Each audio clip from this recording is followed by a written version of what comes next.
Hi everyone, and welcome to Ruth Reacts to Books. I'm your host, Ruxie Ruth McGouth. This is Season 2, Episode 22. And today, I am reacting to Viktor E. Frankl's Man's Search for Meaning. It's a pretty serious book. So, I gave this book 3.5 stars. I liked it a lot. It was really hard to read. Obviously, it's a very serious subject matter if you know what it's about. So I'll read the back of the book, which is pretty minimal, and then I'll tell you a little bit more about it because it doesn't really tell you much. So here we go. Man's Search for Meaning has riveted generations of readers with its descriptions of life in Nazi death camps and its lessons for spiritual survival. In the decades since its first publication, it has become one of the most influential books in America.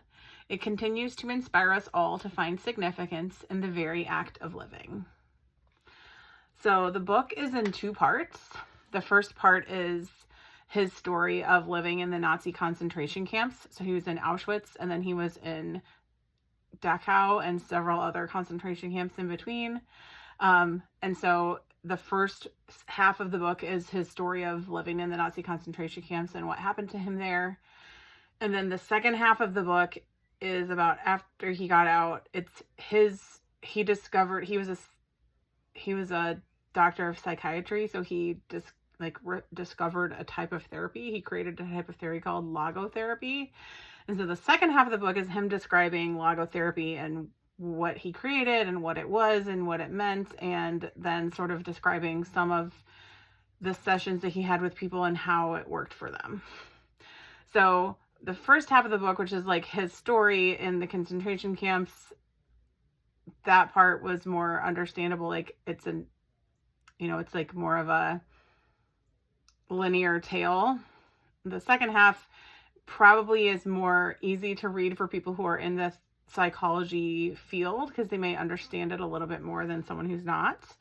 But it still was like, it was good. I did like reading it. I mean, I didn't like reading it, right? It was very sad, but I think we all should read things like this because it's really important to understand the world, that what's going, especially right now with everything that's happening. Right now we're living in a society that's becoming more and more fascist every moment. Terrifying things are happening. And it's really critical that we educate ourselves. This is a fairly small book. It's pretty easy to read. You can hear about some of the things that happened to this person. I'm sure there are other ones that you can read too about other people's stories, but it's really important that we educate ourselves on what is happening in the world. Some of the things that I think he shared that are important that I'm going to share. So, all right, let me get back to kind of my standard, what I liked and what I didn't like. I'm going to actually switch it around. There was really only one thing that I didn't like, and it was just that I kind of already alluded to it a little bit. The second half of the book, when it was talking about the logotherapy, it was a little bit over my head. I'm going to be honest. I'm an educated woman. I have a master's degree, but it's not in psychology. And so it was a little bit over my head in some parts when he was describing his logotherapy and what that was. Perhaps if I'd been studying it in a college class, which I know a lot of college classes do study this book, it might have been better. Maybe if I was working with a group on it, but that part was a little over my head. But everything else was very helpful and good. So let me talk about some of the things I did like and why I think that people should be reading this book. So his story. He talks about how we have a responsibility to be taking action if we can take action when things are happening, like what's happening around us right now. As we are sliding more and more into kind of an authoritarian society in the United States where people are being removed from security briefings that shouldn't be being removed, like Senator Alex Padilla, for example. People are showing up on people's doorsteps and shooting members of Congress who they don't like. These are bad things that are happening, and the news is not reporting it the same way to certain people, right? If you look at the right-wing media, they're reporting it completely differently than the other media. And so these are the same things that were happening in Nazi Germany. And Donald Trump, our president, is very apt to say, well, I'm not anti-Jewish, and so therefore I'm not like Hitler. But what he doesn't understand is you can do the same things, and it can be about different groups of people, and you can still be fascist just about different groups of people. You might like the Jewish people this time around, and it could be a different group of people that you're acting out towards. And so I don't think he either understands that or he's pretending he doesn't understand that. So Viktor Frankl says in this book, like, we have a responsibility when we can take action, that we have to take action. And so we all need to be thinking about what action there is that we can take and do that if we can. He talks about how, in the concentration camps, like, especially when it comes to like really difficult times, like what we're in right now, he talks about how if you can get out of the pain that you're in, if you're in psychological pain, if you can get out of that pain, get out of the pain. If you can't get out of the pain, then you find meaning in that pain. Like, so I think that was what I got of like the main theme. That was what I understood the theme to be. And I could absolutely see someone else could read the book and maybe they get a different theme out of the book. Cause like there's a lot of heady stuff in here. I don't know if it talked about the Serenity Prayer in here, but it kind of led me down that road. I once had a colleague. I was first introduced to the Serenity Prayer when I worked at Iowa State University. I had a coworker who had the Serenity Prayer up in his cubicle. And so I would see that when I would be talking to him. And so I hadn't really, I don't think I knew what the Serenity Prayer was until I saw that when he had that quote posted up in his cubicle. So for those who don't know, it is, grant me the serenity to accept the things I cannot change, the courage to change the things I can, and the wisdom to know the difference. And so he kind of talks in this book about that, because it's like, you have to know if you do have that ability to make the change, to be the person that has that ability to change the things you can, then you have to find that courage to be out there changing the things you can. And so that's something critical that we need to think about right now as we're dealing with really difficult stuff in the world. Are we out there taking action as we can? Are we doing things to try to stop what's happening in our country? Or are we just sitting back kind of scared? It's really scary. That makes sense that we would be scared, but we're the people who need to be taking action now so that we don't get to a place where they are locking up people and human beings and sending them into bathhouses disguised as showers, but actually they're killing them. We don't want that to happen here. And so we have to do everything we can to try to make sure that that's not what happens. So I don't know, I guess it must have been inspirational for me. My husband bought me this book. I think he bought it for me because he thought I was like being too angry at the leaders of the country. I was very angry at them for the things they were doing. And he thought that this book would help me be less angry at them, because he thought that the person who wrote this book like showed kindness and love to his captors. I didn't really get that from this book. I mean, I don't know that he talked about that in here that I noticed.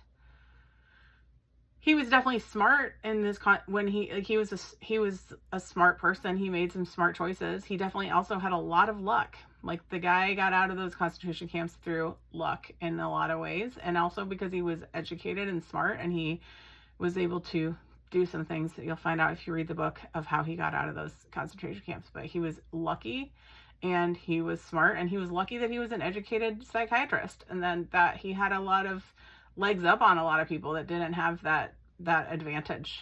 So when you're a psychiatrist and you know how people's brains work, you have an advantage over a lot of people when you're trying to figure out how to control things around you, right? And he had very little control, but he did exercise what control he could figure out. So it's good to be clever and to use that cleverness when you can use it. So anyway, hope I don't get arrested for making this video, but we've got to do what we can to protect our friends and our people and the people that are good out there, and try to protect the Constitution of the United States and make sure that our laws are being upheld and not falling into chaos and into authoritarianism, because that's not what this country is about. That's not what happened here. That's not why we were founded.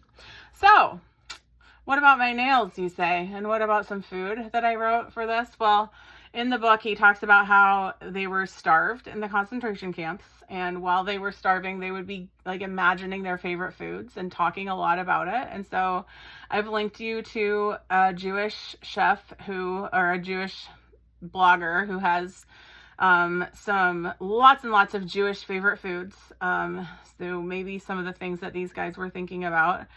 He was with guys in his concentration camps. That's why I said guys. He was with men. And so they were imagining, they may have been imagining, he didn't say exactly what they were imagining, but maybe they were imagining some of these foods.